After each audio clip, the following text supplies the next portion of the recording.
Hey all welcome to కొత్త ఆవకాయ. ఇవాళ cauliflower ఆవకాయ recipe మీ అందరి కోసం చూపిస్తున్నాను. సీజనల్గా వచ్చే వెజిటేబుల్ డెఫినెట్గా నేను రెసిపీస్లో యాడ్ చేస్తుంటాను. ఇందులో ఫస్ట్ నేను ప్యాన్ పెట్టుకుని ఇందులో 2 to 3 టేబుల్ స్పూన్స్ ఆవాలు mustard seeds, 1 teaspoon jeera cumin seeds and 1 teaspoon methi seeds మెంతులు వేసి డ్రై రోస్ట్ చేస్తున్నాను. డ్రై రోస్ట్ చేసేటప్పుడు కమ్మటి అరోమా వస్తుందండి. అప్పటిదాకా వేయించుకుంటే పొడి మంచి ఫ్లేవర్ ఇస్తుంది మన పచ్చడికి.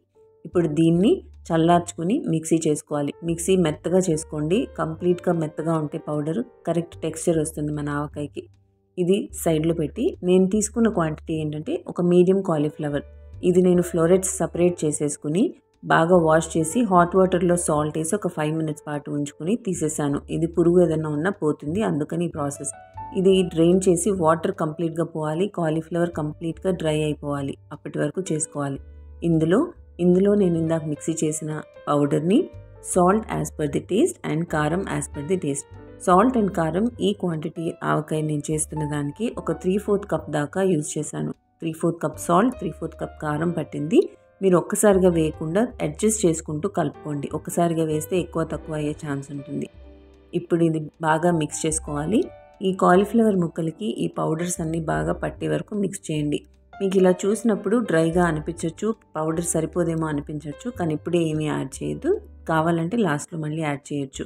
ఇప్పుడు ఇది కోట్ చేసిన తర్వాత తాలింపు కోసం ఒక ప్యాన్లో ఒక 2 టేబుల్ స్పూన్స్ దాకా ఆయిల్ వేసుకుని ఇందులో ఆయిల్ వేడెక్కిన తర్వాత ఆవాలు, జీలకర్ర, మెంతులు, ఎండుమిరపకాయలు, ఉంటే కరివేపాకు అండ్ వెల్లుల్లిపాయలు కూడా వేసుకోవచ్చు. అది ఆప్షనల్ కంప్లీట్గా. ఇవన్నీ వేసి వేయించుకోండి. పోపు వేగిన తర్వాత ఇందులో ఒక టీ స్పూన్ దాకా ఇంగువ కూడా వేసి మిక్స్ చేసి పెట్టుకోండి. ఇది తాలింపుని ముక్కలకి కాలీఫ్లవర్ ముక్కల్లో యాడ్ చేసేటప్పుడు ఆయిల్ కంప్లీట్గా చల్లారిపోవాలి. అస్సలు వేడి ఉండకూడదు. వేడి ఉంటే పచ్చడి పాడయ్యే ఛాన్సెస్ ఉంటాయి. సో కంప్లీట్గా ఆయిల్ కూల్ అయిన తర్వాతే కలపండి. ఇంకొకటి, ఆయిల్ మీరు పోపులో వేసిన ఆయిల్ తక్కువైంది అనిపిస్తే పైన మళ్ళీ ఒక 1/2 కప్ దాకా ఆయిల్ కాచి కంప్లీట్గా చల్లార్చి ముక్కల్లో యాడ్ చేయొచ్చు.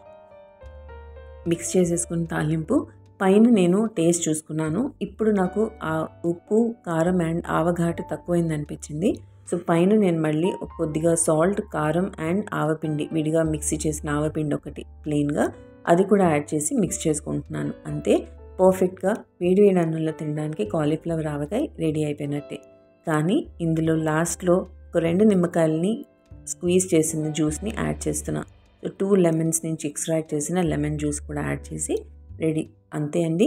దీన్ని క్లోజ్ చేసి 1 day ఉంచేసేయండి. ఇది నెక్స్ట్ డేకి ఊటలాగా వస్తుంది. మీరు అప్పటికప్పుడు కూడా తినొచ్చు, కాకపోతే మీకు టెక్స్చర్ అండ్ టేస్ట్ బాగా రావాలి అంటే 1 day వెయిట్ చేస్తే పర్ఫెక్ట్గా ఉంటుంది. అంతే. దీన్ని ఒక ఎయిర్ టైట్ జార్లో కానీ, గ్లాస్ జార్లో కానీ, లేకపోతే ఒక చిన్న సైజ్ జాడీల్లో కానీ మీరు ప్రిజర్వ్ చేయొచ్చు. ఇది 4 to 5 days దాకా నిల్వ ఉంటుందండి. అంతకన్నా ఉండదు. సో టెంపరీగా అప్పటికప్పుడు కొన్ని రోజుల కోసం చేసుకునే ఊరగాయ అంటే కాలీఫ్లవర్ ఆవకాయ. ఇది వాళ్ళ నా రెసిపీ మీకు నచ్చితే లైక్, షేర్ అండ్ సబ్స్క్రైబ్ కొత్త ఆవకాయ. సబ్స్క్రైబ్ చేసి బెల్ ఐకాన్ క్లిక్ చేసి ఆల్ ఆప్షన్ సెలెక్ట్ చేయండి.